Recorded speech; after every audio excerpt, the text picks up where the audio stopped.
Para dun sa supervisor na nagsabi sa empleyado na kailangan pumasok siya before and after regular holiday para may bayad yung kanyang regular holiday ng April 17 and 18, mali po yun.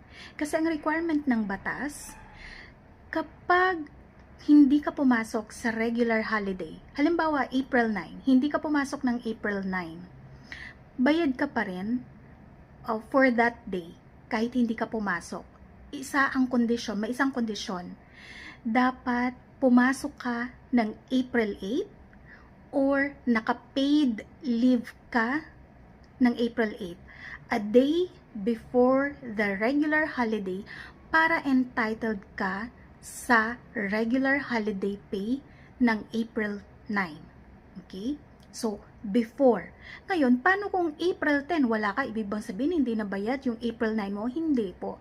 Kasi hindi na nire-require ng batas yung after holiday pay. Ang nasa labor code lang ay immediately preceding the regular holiday, meaning yung araw bago ang holiday.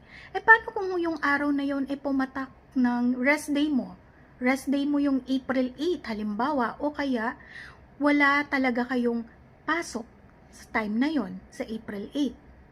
Dapat po April 7, nakapasok kayo para bayad yung inyong April 9. Yun po yun. So, the day before the regular holiday, dapat po nakapasok kayo or naka-paid leave kayo para bayad yung inyong regular holiday pay. So, para sa mga employers po, wag po kayong magdaragdag ng requirement na wala sa batas para makakuha ng regular holiday pay ang inyong empleyado.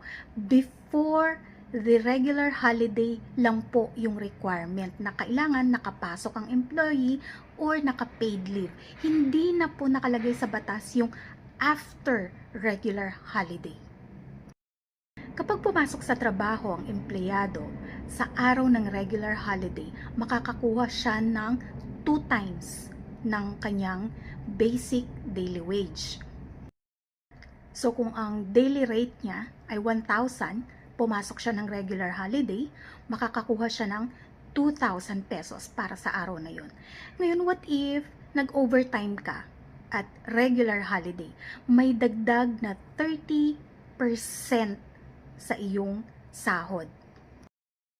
So, yung hourly rate mo ay may karagdagang 30%. And then, imumultiply ngayon yon sa kung ilang oras ka nag-overtime.